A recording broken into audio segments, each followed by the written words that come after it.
இந்த தருணம் மிகவும் மகிழ்ச்சிகரமானதாக எனக்கு இருக்கு. அதை உங்களோடு பகிர்ந்து கொள்ளணும்னு நான் நினைக்கிறேன். 23 ஆண்டுகளாக எங்களுக்குள்ளே இருந்த ஒரு வலி, மிகுந்த அந்த வேதனை இன்று அது நீங்கி இருக்குது, தீர்க்கப்பட்டிருக்குது.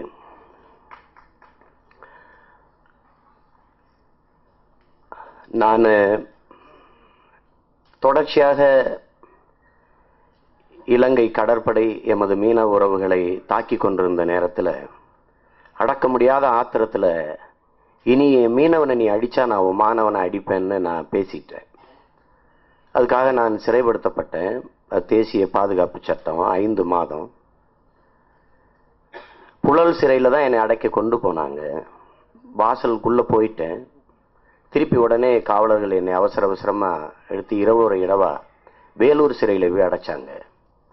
அங்கே தான் என்னுடைய தம்பி பேரறிவாளன், ராபர்ட் பயாஸ், முருகன், சாந்தன் எல்லோரும் இருந்தாங்க. அவங்க மரண தண்டனை கைதிகள். ராபர்ட் பயாஸ் போன்றவர்கள் ஆயுள் தண்டனை கைதிகள். அந்த 5 மாதம் நாங்கள் சிறையில் இருந்தபோது அது என் வாழ்நாளில் மிக முக்கியமான காலங்கள். அப்போ என் தம்பிகள்கிட்ட நான் சொல்லிட்டு வந்தேன், உங்கள் விடுதலை, இந்த விடுதலை சாத்தியப்படலைன்னா என் இனத்தின் விடுதலை சாத்தியப்படாது, ஈழ விடுதலை சாத்தியப்படாது. எனவே முதலில் உங்கள் விடுதலையை வென்றெடுப்பதான் என்னுடைய முதல் கடமை என்று சொல்லிட்டு வந்தேன். அதுக்கப்புறம் நாங்கள் தொடர்ச்சியாக போராடணும்.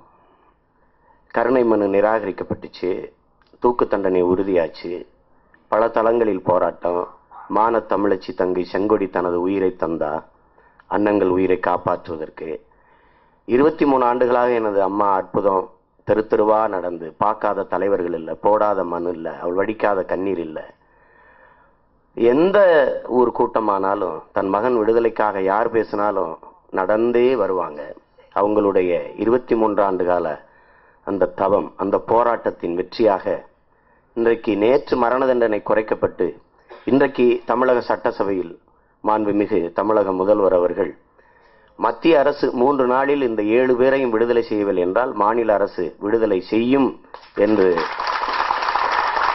தீர்மானம் நிறைவேற்றியிருக்கிற இந்த செய்தியை கேட்கிற போது மிகுந்த ஒரு மகிழ்ச்சியான தருணமாக இருக்குது.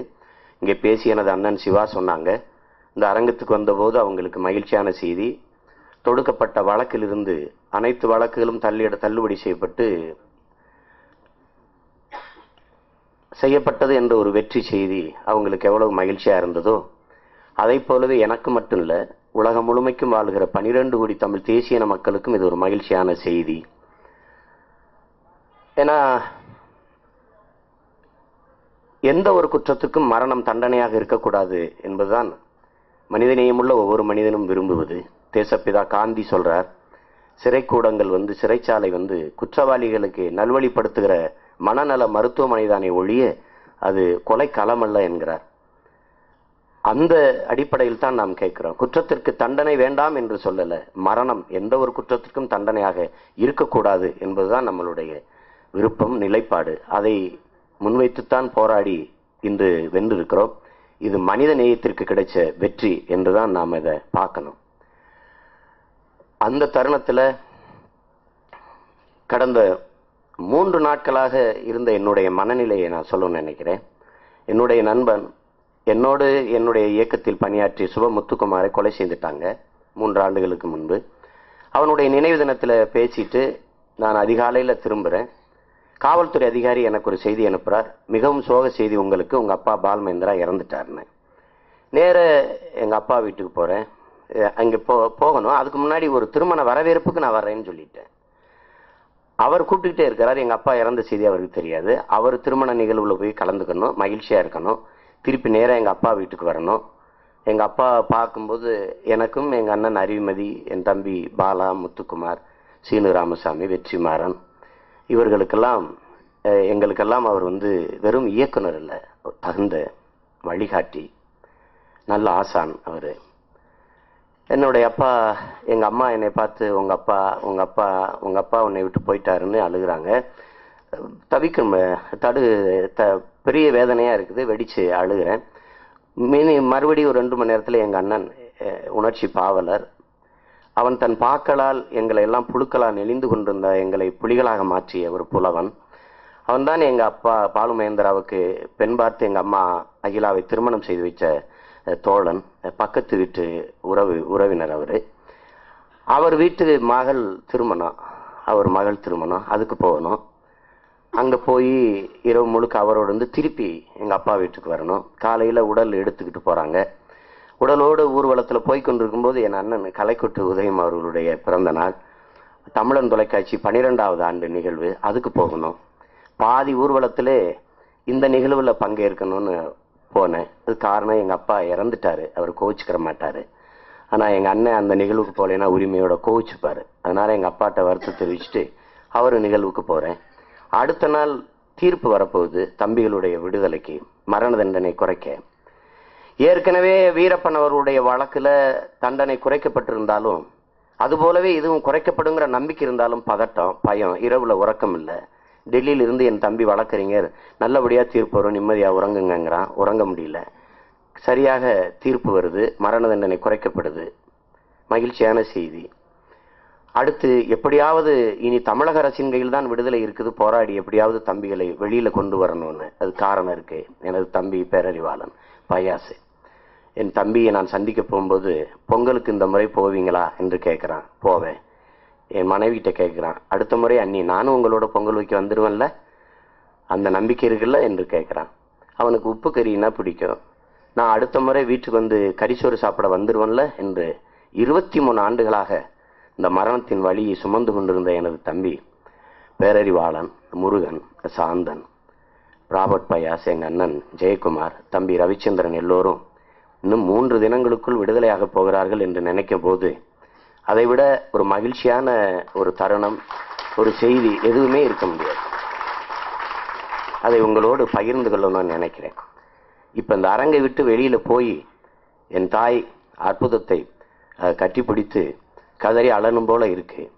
ஆனால் அந்த நிகழ்ச்சி முடிஞ்ச உடனே முடியாமல் வெளியில் போகக்கூடாதுங்கிறதுக்காக பொறுமையாக நான் இருக்கேன்.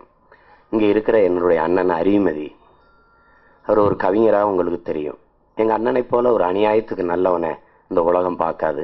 கொசுவுக்கு தலைவலிச்சா கூட மாத்திரை வாங்கிட்டு போவார். அவ்வளோ ஒரு நல்லவன். அவருக்கு இருக்கிற திறமைக்கு தன் வாழ்நாளில் தன் திறமையை வீணடித்தவர்களில் என் அப்பா பாலுமேந்திரா முதல் ஆள், அதுக்கப்புறம் என்னுடைய அண்ணன் அறிவுமதி. இவர் பாட்டு எழுதி பொழைச்சா மிகப்பெரிய கோடீஸ்வரனாக இருந்திருக்கலாம். எங்கள் அப்பா அவர் திறமைக்கு படம் எடுத்து சம்பாரிச்சிருந்தா இந்தியாவின் முதன்மையான பணக்காரர்களில் ஒருவராக இருந்திருக்கலாம். அவங்க 2 பேருமே அதை செய்யலை.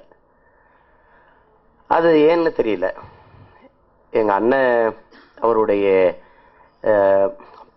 அவர் எனக்கு ஒரு தாயாக இருந்திருக்கிறாரு. நான் என்னை கூட்டிகிட்டு தஞ்சை தமிழ் பல்கலைக்கழகத்துக்கு போகிறாரு. ஒரு அறையில் தூங்குகிறோம். ஒரு சட்டை தான் இருந்தது, எனக்கு வெள்ளை சட்டை அழுக்காயிருச்சு. அதை போட்டுட்டு படுத்துருக்கிறேன். கொஞ்ச நேரம் கழித்து முழிச்சு பார்க்குறேன், எங்கள் அண்ணன் என்னுடைய சட்டையை எடுத்து சோப் போட்டு துவைச்சிக்கிட்டு இருக்கிறாரு.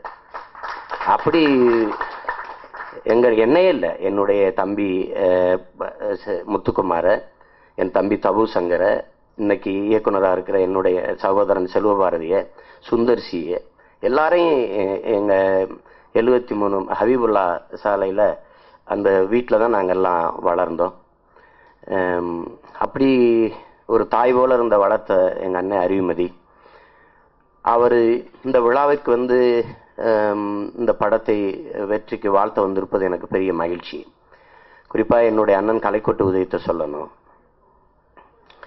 நான் இயக்குனராக இருக்கும்போது நிறைய கல்லூரி விழாக்களில் போய் பேசுவேன். அதையெல்லாம் எடுத்து அவர் தொலைக்காட்சியில் ஒளிபரப்பினார். அப்போ தான் நான் பேசுவேன்னே எல்லாருக்கும் தெரியும், இந்த சீமான்னு ஒருத்தன் ஏதோ பேசுகிறானே அப்படின்னு. அப்போ நிறைய பகுத்தறிவு கருத்துக்களை மார்க்சிய, பெரியாரிய, அம்பேத்கரிய சிந்தனையில் தான் அதிகமாக நான் பேசுவேன்.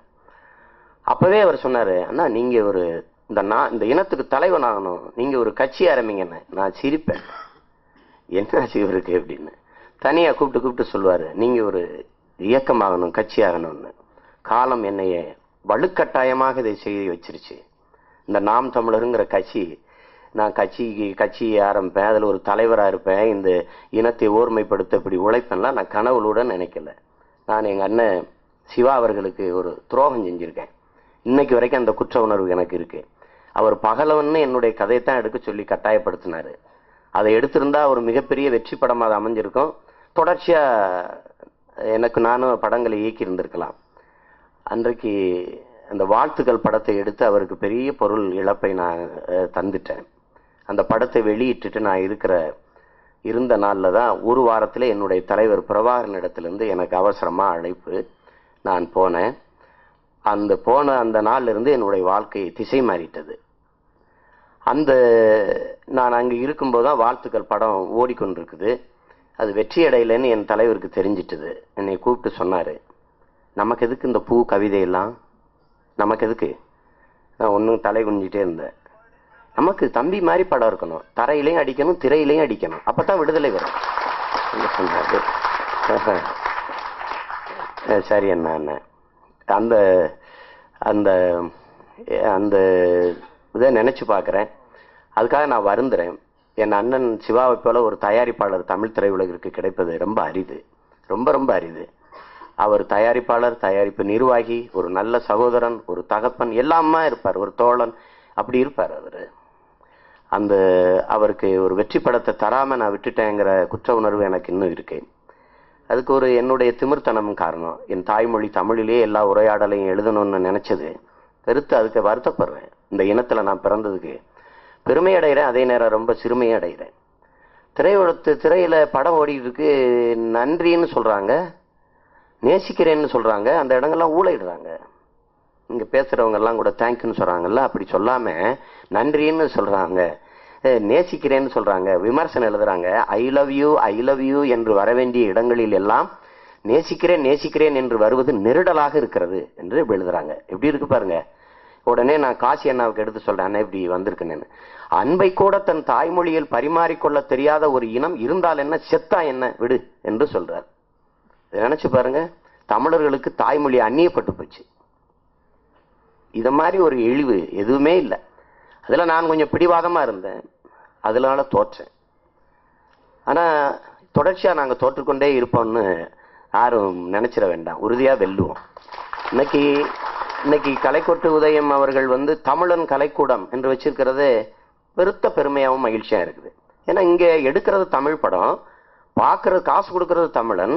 ஆனா எதையுமே பாருங்க, எதுவுமே நிறுவனமா இருக்காது, கலைக்கூடமா இருக்காது. Limited, private limited, concerns, productions, companies, அப்படித்தான் இருக்கும் எல்லாமே. அது என்னமோ அந்த படங்களை எடுத்து அவங்க ஆங்கில படம் எடுக்கிறது போலவே எடுப்பாங்க. தமிழில் பெயர் வைத்தால் வழிவிலக்கு இருந்தது, அதை நீக்கினவன்னு இப்ப தமிழ்ல பெயர்கள் வருவதில்லை.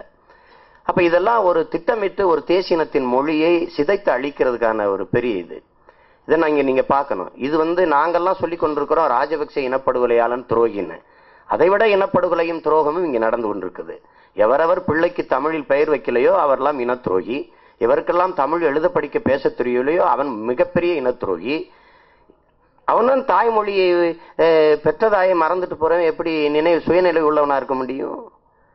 ராஜபக்சே ஒட்டுமொத்தமாக தமிழர்களை கொன்று இனத்தை அழிச்சான்.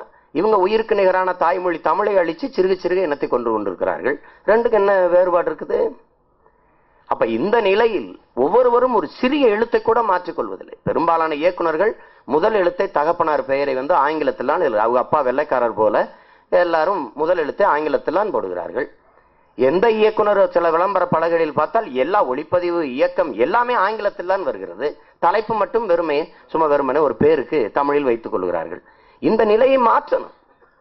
பிறகு இன்னும் நீண்ட காலமாக நாங்கள் சாதிய ஒழிப்பிற்காக போராடி வருகிற ஒரு தமிழ் தேசிய மக்கள் இங்கே சாதிய இழிவை துடைத்தெறிய போராடாமல் இருப்பதை விட செத்து ஒழிவதை மேலானது என்கிறார் புரட்சியாளர் அம்பேத்கர். சாதியே சமூகம் என்றால் வீசும் காற்று நச்சு காற்றாக மாறட்டும் என்கிறார். மூச்சு காற்று நச்சு காற்றாக மாறட்டும் என்கிறார். ஏன்? சாதிய இழிவை சுமப்பவனுக்குத்தான் தெரியும் அந்த வேதனை. வருகிற எல்லாரும் நவ்யா நாயர், சுவேதா மேனன், ஸ்ரேயா ரெட்டி, அந்த ராவு இந்த ராவு என்று பேரை அப்படி பேருக்கு பின்னாடி சாதியை போட்டுக்கொண்டு பெருமையோடு வருகிறார்கள். உயர்ந்த சாதி சமூகமாக இருக்கிறவர்கள் அதை போட்டுக்கொண்டு வருகிறார்கள். தாழ்ந்தவர் மனநிலை என்னவா இருக்கும்? முதல்ல இதை ஒழிக்கணும். அந்த செட்டி ரெட்டி எல்லாம் வெட்டி எரியாமல் இந்த நிலத்தில் அதை ஒழிக்க முடியாது. ஏன் கேரளாவிலிருந்து நடிக்க வர்ற நவ்யா நாயரும் சுவேதா மேனனும் அவங்க ஈழவரும் ஒரு தாழ்ந்த சாதி பெயரை போட்டுக்கொண்டு வரட்டுமே, நம்ம பார்ப்போம். அது முடியுமா? முடியாது. இது நாங்க உயர்ந்த சாதி மக்கள் என்ற பெருமிதம், ஆணவம், திமிரு, அது ஒரு போதை. அதை இந்த நிலத்துக்கு நாம அனுபவிக்காது. என்னன்னு தெரியாம படிச்சுக்க. நவ்யா நாயர், அது நாயர் யாரு? அது கேட்கறது இல்ல. நரசிம்மராவ் பிரதமர், நரசிம்மர் பிரதமர், ராவ் யாரு? அவர் ஏன் இருக்கிறாரு? தேவே கவுடா, தேவேங்கிறது ஒரு பேரு, கவுடாங்கிறது சாதி. அது ஏன் சாதி ஒட்டிக்கிட்டு இருக்குது? ஆனால் கேட்டா நாங்கள் சாதி மதத்திற்கு அப்பாற்பட்ட ஒரு சமூகம், நாங்க இது மதச்சார்பற்ற நாடு, இது சாதிய வேறுபாடற்ற நாடு. பேரில் அப்படியே சாதியை ஒட்டிக்கிறது. முன்னாடி எல்லாம் படங்கள்ல வாங்க பிள்ளைவாள், வாங்க முதலியார் வாழ், வாங்க செட்டியார் வாழ். நான் சொன்னேன், நாங்களே இப்பதான் குரங்குல இருந்து வாழை குறைக்கி மனுஷனாகி வரோம். திருப்பி அந்த வாழையை ஒட்டிக்கிட்டு இருக்கிறீங்க, ஒட்டி விடுறீங்க எங்களுக்கு. இதை ஒழிக்கணும். முதல்ல இதை ஒழிக்கணும். தயவு செய்து இனிமே நடிக்க வரும்போது நடிகர்கள்ட்ட உங்க பேர் என்னங்க, பேரை மட்டும் போட்டா போதும். உங்க சாதியை உங்க வீட்டுல இருக்கிற சட்டியிலே வச்சுட்டு வாங்க, இங்கே ஒட்டிக்கிட்டு வராங்கன்னு சொல்லணும். அது தயவு செய்து சொல்லணும். என் அன்பிற்குரியவர்களே, மதிப்பிற்குரியவர்களே, காலில் ஒட்டிய மலத்தை கழுவாதவனும் சாதியில் பேரில் ஒட்டி கொண்டிருப்பனும் இந்த சமூகத்துக்கு நாற்றம் தானே ஒழிய இதனால் ஒரு பெருமையும் இல்லை. அதை நீங்க தெளிவா புரிஞ்சுக்கணும்.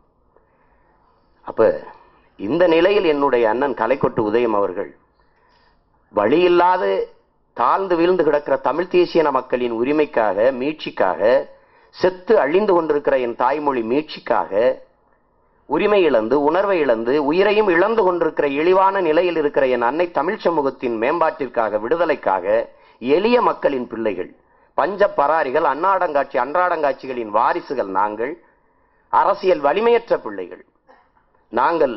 எமது இனத்தின் விடுதலைக்காக நாங்கள் தேவர் அல்ல, தேவேந்திரர் அல்ல, நாடார் அல்ல, செட்டியார் அல்ல, பிள்ளையும் அல்ல, முதலியாரும் அல்ல, கோனாரும் அல்ல, உடையாரும் அல்ல, படையாட்சியும் அல்ல, பறையரும் அல்ல, கவுண்டரும் அல்ல, இந்துவும் அல்ல, இஸ்லாமியரும் அல்ல, கிறிஸ்தோரும் அல்ல.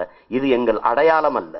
ஆனால் என் பெருமைக்குரிய அடையாளம் 50,000 ஆண்டுகளுக்கு மூத்த நீண்ட நெடிய வரலாற்று பெருமை கொண்ட தமிழன் என்கிற தேசிய இனத்தின் பிள்ளை நான் என்பதுதான் எனது அடையாளம். எனவே இந்த உணர்வோடு சாதி மதங்களாக பிளந்து கிடந்த தமிழ் தேசிய மக்களின் ஓர்மைக்காக, அதன் உயர்வுக்காக, அதன் விடுதலைக்காக நாம் தமிழர் என்ற இந்த தேசிய அடையாளத்துக்குள் திரள்கிற இந்த பெரும் முயற்சியில் தன்னையும் ஒரு முதன்மை தளபதியாக இணைத்துக் கொண்டு என்னை போன்ற இளைய பிள்ளைகளுக்கு வழிகாட்டியாக, ஆலோசகராக இருந்து நாங்கள் பேசுகிறதை, இன்னைக்கு நான் பேசுறது கூட நீங்க எவ்வளவு தூரம் ஒளிபரப்பீங்கன்னு எனக்கு தெரியாது. நான் பல பாட்டு வெளியீட்டு விழாவில் பங்கேற்றிருக்கிறேன். எல்லாரும் பேசுறதுக்கு நான் பேசுறது வராது. எந்த புரட்சி பாடலையும் ஒளிபரப்புறதில்லை தொலைக்காட்சிகள், பார்த்துருக்கேன். நானே எழுதி நானே பாடுனேன். மாயாண்டி குடும்பத்தார்ல பேசாம இருந்து கோழி குஞ்சுகளை தூக்குதுங்க பருந்துன்னு படம் பல தடவை ஒளிபரப்பாகுது. பாட்டை நீக்கிட்டு தம்பின்னு ஒரு படம் எடுத்தேன். என்னம்மா தேவி சக்கம்மா உலகம் தலகீழா தொங்குது நியாயம்மா, எங்க ஊர் கூத்துல பாடுற பாட்டு. அதை எடுத்து இன்றைய நடைமுறையில என் தம்பி முத்துக்குமார் எழுதி கொடுத்தான். அழகான பாட்டு. அந்த பாட்டை தவிர மற்ற பாட்டெல்லாம் போடுறாங்க. அதிகமா அந்த படத்துல ஒளிபரப்பட்டது சூடும் நிலவு சூடாத சூரியன், ஒரு காதல் பாட்டு அடிக்கடி போடுறாங்க. ஆனா கோட்டையில கொடி கிளியாம பறக்குது, குமரி பொண்ணு துணி கிழிஞ்சேதான் தொங்குது, நத்தைக்கு கூட முதுகுல வீடு, நடைபாதை தானே ஏழைக்கு கூடுங்கிற வார்த்தையை ஏன் கொண்டு போய் மக்கள்கிட்ட சேர்க்கல? ஏன்னா புரட்சி வந்துடும், எழுச்சி வந்துடும். எல்லா படங்களும் ஏதோ படம், நாய் நடிச்ச நரி நடிச்ச படமா வெளியாகுது. புரட்சியாளர் அம்பேத்கரின் வாழ்க்கை வரலாறு திரைக்கு வரலையே. ஏன்? ஏன்? தாழ்த்தப்பட்டு ஒடுக்கப்பட்டு கிடக்கிற சமூக மக்கள், இளைஞர்கள் எழுச்சி பெற்று வருவார்கள். அவன்தான் அறிவை தேடி ஓடு, நாளைய வரலாறு உன் நிழலை தேடி வரும்னா. அதனால ஏன் வரல? யாராவது கேள்வி கேட்டோமா? ஏன் அம்பேத்கர் படம் திரைக்கு வரல? எதுக்கு வரல? அதுதான் சிக்கல் இங்க. அப்ப அந்த நிலையில நாங்க என்னை காட்டுறதில்லை. அந்த நிலையில எத்தனையோ விழாக்கள்ல எவ்வளவு பேசுறோம், எவ்வளவு மேடைகள்ல பேசுறோம். என் தலைவன் புரபாகரன் என்றோ விடுதலை புலிகள் என்றோ வார்த்தை வந்து அதை நறுக்கிட்டு ஒளிபரப்புற தொலைக்காட்சிகள் இருக்கு. ஆனால் அது அப்படியே ஒரு வார்த்தையும் நீக்காமல் ஒளிபரப்புற ஒரு தொலைக்காட்சி இருக்குதுன்னா அது தமிழன் தொலைக்காட்சி தான் இருக்குது. அது காரணம் அவர் சொல்றாரு பாருங்க, நான் எடுத்துட்டேன் படம் நட்டப்பட்டாலும் அதுல எனக்கு ஒன்னும் வருத்தம் இருக்காதுன்னு. அப்படி எது போனாலும் சரி தான் கொண்ட கொள்கை சிதந்திரக்கூடாதுங்கிற நோக்கம் கொண்ட ஒருவர் என் அண்ணன் கலைக்கோட்டு உதயம். இல்லைன்னா அவர் என்னோட சேர்ந்திருக்க முடியாது. அவருக்கு என்னோட சேர்றனால நிறைய நட்டம். ஏன்னா நான் பேசுற போது அவர் தொலைக்காட்சியை ஒளிபரப்படுறது இல்லை. அந்த நேரம் மின்சாரத்தை துண்டிப்பாங்க, இல்லைன்னா ஒளிபரப்பை துண்டிச்சு விட்டுருவாங்க. அதையும் மீறி அவர் என்னோட இருக்கிறார்னா நான் கொண்ட நோக்கமும் அவர் நோக்கமும் ஒன்றாக இருப்பதால் தான். அந்த மதிப்பிற்குரிய என்னுடைய அண்ணன் தயாரிச்சிருக்கிற முதல் தயாரிப்பு, நான் ஒரு படம் எடுக்கிறேன்னா என்ன படம்? சினேகாவின் காதலர்கள். யாரு இயக்குனர்? நம்ம முத்துராமன் தான் அப்படின்னு. அது பாதி படம் எடுத்துட்டு சொன்னாரு எனக்கு. சும்மா குறைஞ்ச முதலீட்டுல தான் எடுக்கிறேன்னாரு. சரி என்ன கவனம் அப்படின்னு. அப்ப அந்த முதலாக அவர் தயாரிக்கிற இந்த முயற்சி மாபெரும் வெற்றி அடையணும். அதுக்கு இங்கே என்னிலும் மேலான பெருமக்கள் வந்து உளமாற வாழ்த்தி இருக்கிறார்கள். என்னுடைய தம்பி முத்துராமன், அவன் என்னுடைய அருமை சகோதரன், என்னுடைய இளவல் பாலா அவர்களிடம் பணியாற்றினார். அவர் பத்திரிகை துறையிலிருந்து வந்திருந்தாலும் கூட பாலா கிட்ட தான் நான் அவரை சந்திச்சேன். பாலாவுக்கு மிகவும் நெருக்கமாக இருந்த அவருடைய தயாரிப்பு பணிகளில், பட வேளையில் எல்லாவற்றிலும் அவருக்கு உதவியாக நீண்ட நாள் இருந்த சகோதரன் முத்துராமலிங்கன். அந்த அவருக்கு வாய்ப்பு கொடுத்ததுக்கு, தன்னுடைய நண்பனுக்கு அந்த நட்பை மறவாது, நன்றி மறவாது இந்த படத்தை இயக்க வாய்ப்பு கொடுத்ததற்காக அண்ணன் கலைக்கோட்டு உதயம் அவர்களுக்கு என்னுடைய நன்றியை தெரிவித்துக் கொள்கிறேன். தம்பி முத்துராமனின் முயற்சி, இங்கே பேசிய என்னுடைய தம்பி சிவா சொன்னது போல பல மிகச்சிறந்த படைப்பாளிகள் பத்திரிகை இதழியல் துறையிலிருந்து வந்திருக்கிறாங்க. இன்னைக்கு தம்பி ராஜ்முருகன், இன்னொரு தம்பி என்னுடைய தம்பி அதே விகடனில் பணியாற்றிய இரா சரவணன் இயக்கி கொண்டிருக்கிறான் ஒரு படத்தை. இந்த மாதிரி படைப்பாளிகள் எந்த தளத்திலிருந்தும் வரலாம். அதை முத்துராமனை போன்ற நீண்ட அனுபவம் பெற்ற படைப்பாளிகள் திரைத்துறைக்கு வருவது மிகவும் வரவேற்கத்தக்கது, மகிழ்ச்சிக்குரியது. பாடல்கள் மிகச்சிறப்பாக வந்திருக்கு. சில பாடலை அவரே எழுதியிருக்காருன்னு நினைக்கிறேன். ஒரு பாடலை மதிப்பிற்குரிய ஐயா நெல்லை பாரதி அவர்கள் எழுதியிருக்கிறாங்க. அவங்களுக்கு என்னுடைய பாராட்டுக்கள்.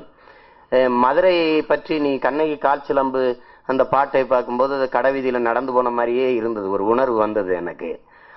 நீ நம்ம ஊரில் மல்லிகைப்பூ மாதிரி இட்லி, கோனார் மெஸ்ஸு, கோழிக்கறி, இந்த கறியெல்லாம் அதெல்லாம் சாப்பிட அந்த எலும்பெல்லாம் நினைவு வந்தது. அதை எங்கள் அண்ணன் கலைக்கோட்டு உதயத்துக்கு சொன்னேன். புதுசாக இருக்குது, பாட்டெல்லாம் புதுமையாக இருக்குது, வழக்கமாக எடுக்கிறது போல் இல்லாமல். அதுக்கு பணியாற்றிய நடன இயக்குநர்களுக்கும் என்னுடைய பாராட்டுக்கள். இசையமைச்சிருக்கிற என்னுடைய சகோதரர் பிரபாகரன், அவர் எதுக்கு அவர் பேரை முன்னாடி இப்பு போட்டு எழுதினாருன்னு எனக்கு தெரியல.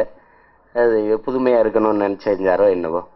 அந்த பிரபாகரன் அவர்களுக்கு என்னுடைய பாராட்டுக்கள், வாழ்த்துக்கள். புதுமையாக இருக்குது. பாடலை பதிவு செய்த விதமும் சரி, அதை படப்பதிவு செய்த விதமும் சரி, மிகவும் புதுமையாக அருமையாக இருக்குது. உங்களுக்கு என்னுடைய பாராட்டுக்கள். தொடர்ச்சியாக நீங்கள் தம்பி முத்துராமலிங்கத்தோடு நீங்கள் பயணிக்கணும். 2-3 படங்கள்,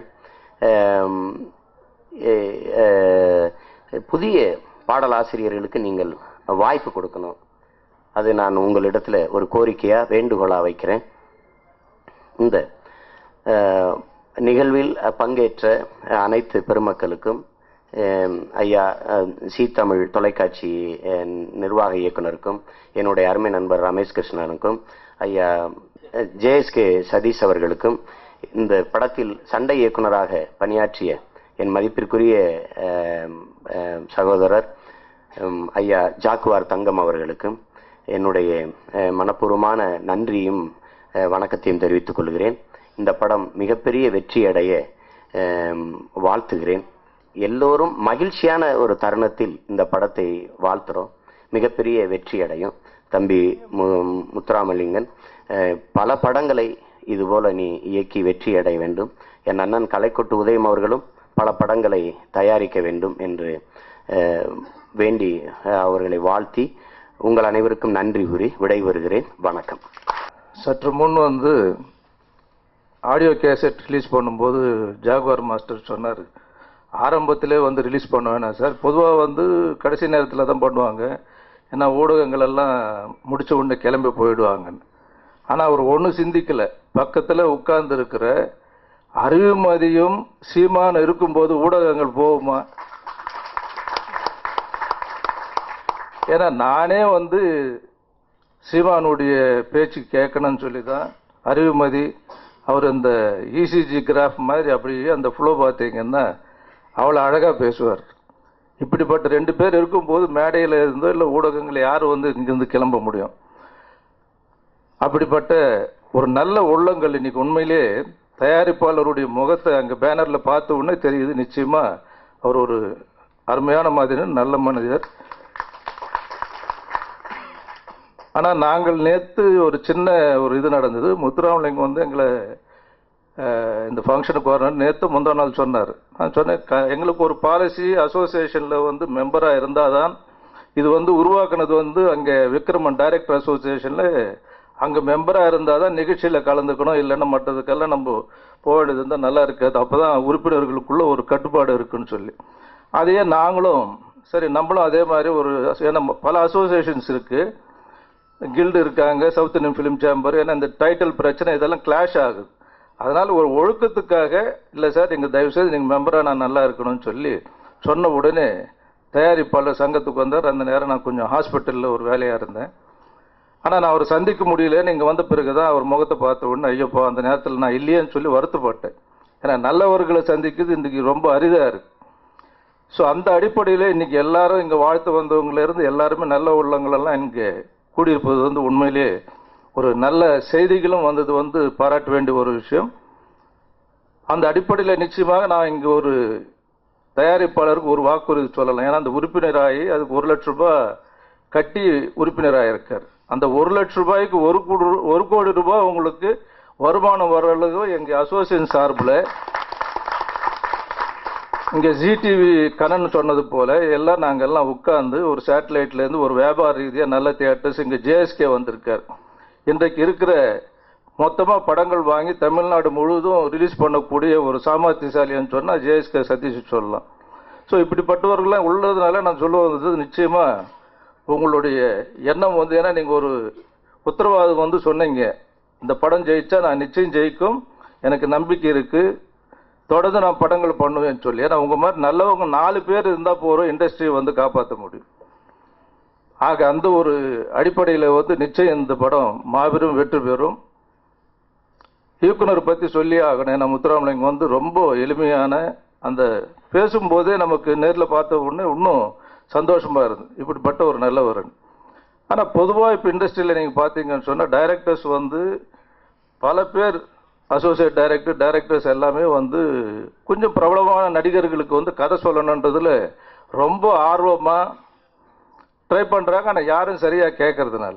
ஆனால் சமீபத்தில் ஒரு டைரக்டர் சந்திக்கும் போது சொன்னார், சார் இப்போ சமீபத்தில் ஒரு நடிகர் பிரபலமானவர் தான், அவருக்கு நான் கதை சொன்னேன்.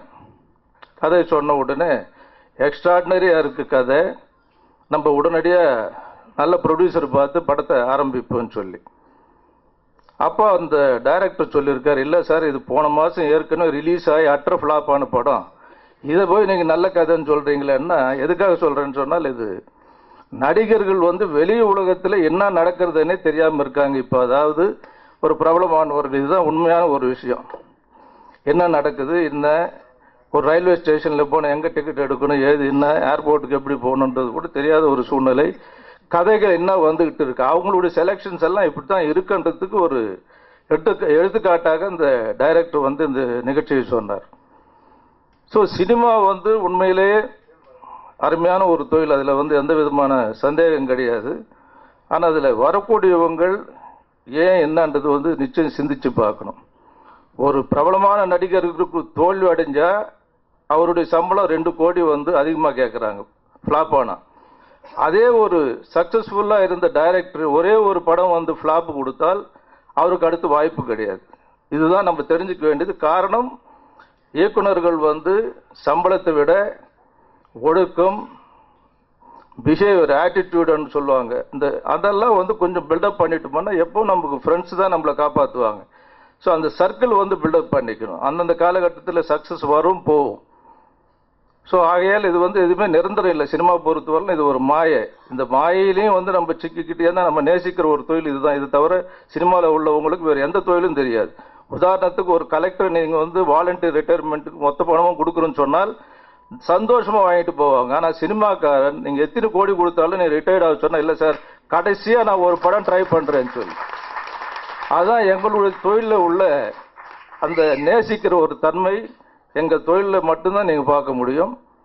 ஆக இப்படிப்பட்ட ஒரு அருமையான தொழிலை வந்து பல விதமாக இன்னைக்கு பலர் வந்து உருவாக்கிட்டு இருக்காங்க. உண்மையிலே சில மேடைகளில் போகும்போது வாழ்த்து பாராட்டணும்னு நினச்சோம்னா சிலது உண்மையிலே வந்து பொய்யா பாராட்ட வேண்டியதாக இருக்குது. ஆனால் இன்னைக்கு மனசார நான் சொல்கிறேன், நான் பார்த்தது முத்துராமலிங்கத்தை வந்து நான் வந்து மனசார நான் பாராட்டேன். ஏன்னா அருமையாக அந்த டைரக்டருடைய பிஹேவியர் மட்டும் இல்லை, அது வந்து அங்கே பார்க்கும்போது பாடல்களையும் சரி எல்லாமே இருந்தது. அது விட அவருக்கு ஒரு சின்ன குசும்பு இருக்கிறது ஒரு வரியில நான் புரிஞ்சுக்கிட்டேன். ஏதோ ஒரு வரியில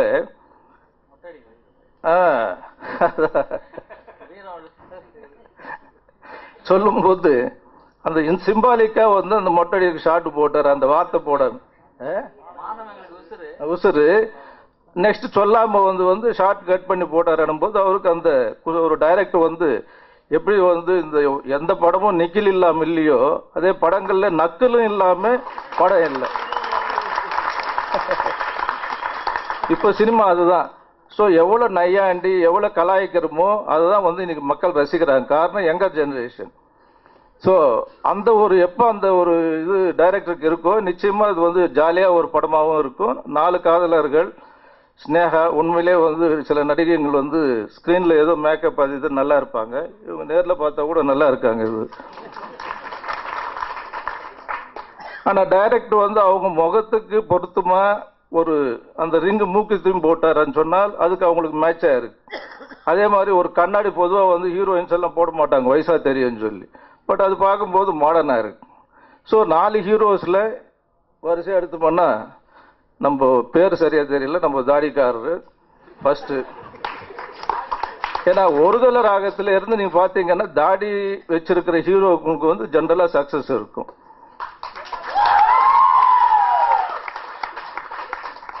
அதனால நீங்க தயவு செய்து, ஏன்னா இவங்க எல்லாம் கதை கேட்பாங்க, ஏன்னா கதை கேட்பாங்களே தவிர கலெக்ஷன் பத்தி கவலைப்பட மாட்டாங்க. ஏன்னா பிகினிங் ஸ்டேஜ்ன்றதுனால அந்த ஆட்டிடியூட் வந்து எல்லா படங்கள்லயுமே தயாரிப்பாளருக்கு வந்து நம்ம எப்பவுமே வந்து துணையா இருக்கணுன்ற ஒரு எண்ணத்தோட நம்ம செயல்படணும். ஸோ அது நீங்க நிச்சயமா அது ஃபாலோ பண்ணணும். நாங்க எல்லாரும் சொன்ன மாதிரி நம்ம இப்போ ஜிடிவி கண்ணன் ஒரு கருத்து சொன்னார், படங்களுக்கு மெம்பர் ஆகும்போதே அவங்களுக்கு நீங்க கரெக்டா ஒரு அட்வைஸ் பண்ணுங்கன்னு சொல்லி. நிச்சயமா நாங்க முயற்சி பண்றோம். ஆனா அதுல என்ன ஆயிடுதுன்னு சொன்னா சில நேரத்துல வந்து ரொம்ப அட்வைஸ் பண்றதுனால வேற ஒரு கருத்து வரும்னு சொல்லி மேனேஜர் வந்து கூட்டிட்டு போயிடுவாரு. ப்ரொடியூசர் வந்து ரொம்ப நேரம் வச்சோம்னா இவங்க திருத்திடுவாங்க, நம்ம விஷயங்கள்லாம் சொல்லிடுவாங்கன்னு சொல்லிட்டு. அதனால சில பேர் வர்றதில்லை. ஆனா அவர் சொன்ன கருத்து நல்ல கருத்து. எங்களோட இன்னொரு யோசனை, அந்த கமிட்டின்னு போடும்போது ஒவ்வொரு சேனல்ல இருந்து ஒருத்தர் ஒவ்வொரு மீட்டிங் நடக்கும்போது ஒரு சேனல் சம்பந்தப்பட்டவங்களும் வர சொல்லணும். ஏன்னா அந்த கதை நல்லா இருந்தால் அந்த சேனல் அந்த படத்தை சேட்டலைட் வாங்கினாதான் இன்னைக்கு சேட்டலைட்டுக்காக படம் எடுக்கிறாங்க. ஆனா கிட்டத்தட்ட ஒரு 780 படங்கள் சேட்டலைட் விற்காம தேங்கி கிடக்குது. அதுக்கான முயற்சிகள் காரணம் வந்து ஸ்டஃப் இருந்தா தான் பண்ண முடியும். நல்ல படங்கள் தான் இன்னைக்கு பாக்குறாங்க, அதுல வந்து மாற்று கருத்தே இல்லை. நேற்று கூட இந்த குக்குனுடைய ஆடியோ ரிலீஸ்ல நான் சொன்னேன், ஜனவரி 1ஆம் தேதியிலேருந்து இது வரலும் எத்தனோ பெரிய ஹீரோ படங்கள் வந்திருக்கு, எல்லாம் வந்திருக்கு. ஆனா வியாபார ரீதியாக நியாயமான ஒரு வெற்றின்னு சொன்னால் அது வந்து வெறும் கோலி சோடா மட்டும்தான். ஏன்னா நியாயமான வெற்றி நான் சொல்றேன். பேப்பர்ல வர்றது வந்து மாபெரும் வெற்றி நடைபெறுகிறது இதெல்லாம் வந்து இல்லை. ஆனா உண்மையான வெற்றி என்று சொன்னால் எங்கே படம் எடுத்த ஒரு தயாரிப்பாளராக இருந்தாலும் சரி, அந்த படத்துல வந்து இப்ப பணியாற்றிய டெக்னீஷியனா இருந்தாலும் சரி, எல்லாருக்கும் வந்து பணம் சேரணும். அதே மாதிரி டிஸ்ட்ரிபியூட்டர்ஸுக்கும் எக்ஸிபியூட்டர்ஸுக்கும். ஆனா சில படங்கள் அப்படி இல்லை. இப்படின்னா ஒண்ணு அப்படின்னா ஒண்ணு, ஏதோ ஒரு இடத்துல வந்து லாஸ் இருந்துகிட்டு இருக்கு. டைரக்டர் ஸ்ரீதர் சார் என்கிட்ட பேசும்போது சொன்னார், அந்த காலங்கள் வேற கேஆர். ஆனா இப்போ ஒருத்தருடைய அழிவுல தான் இன்னொருத்தருடைய வாழ்வு இருந்துகிட்டு இருக்கு இப்ப இருக்கிற சினிமால. அது மாறணும். எல்லாரும் வந்து சம்பாதிக்கணும், எல்லாரும் வந்து சந்தோஷமா இருக்கணும், இந்த தொழில் நல்லா இருக்கணும். ஆக டைரக்டரையும் அந்த ஹீரோயின் உண்மையில நல்லா நடிச்சிருந்தாங்க. இந்த 4 பாய்ஸுமே வந்து அருமையா பண்ணியிருக்காங்கன்னு சொல்லும்போது, எஸ்பெஷலி மியூசிக் டைரக்ட். ஏன்னா சில படங்கள்ல ஒரு குறிப்பிட்ட விஷயத்தை மட்டும் பாராட்ட முடியும். ஆனா இதுல எல்லாமே நல்லா இருக்கு. ஒரு ஆர்ட் டைரக்டர், ஒரு கோரியோகிராஃபில இருந்து ஒரு மியூசிக் டைரக்டர்ல வந்து எஸ்பெஷலி கேமரான்னு இது நான் பாராட்டே தீரணும். கேமராமேன் நல்ல ஒர்க் பண்ணியிருக்காரு. ஈவன் அந்த கலர் கரெக்ஷன் சொல்லுவாங்க, அந்த கலர் கரெக்ஷன் கூட இதுல ரொம்ப நாளைக்கு அப்புறம் இல்லைன்னா இந்த பஞ்சு மிட்டாய் சுத்துற மாதிரி சுத்தி கொடுத்துருவாங்க, காசு பேக்கேஜ் வாங்கிடுவாங்க. ஆனா இதுல கொஞ்சம் ஒர்க் பண்ணியிருக்காங்கன்னு நினைக்கிறேன். அந்த கலர் கரெக்ஷனும் நல்லா இருக்கு. ஆக இந்த படம் மாபெரும் வெற்றி பெறணும். எங்க தயாரிப்பாளர் தொடர்ந்து படங்கள் எடுக்கணும் என்று சொல்லி கூறிக்கொண்டு எல்லாம் இறைவனை வேண்டி வாய்ப்பளித்ததுக்காக நன்றி கூறி விடைபெறுகிறேன். வணக்கம்.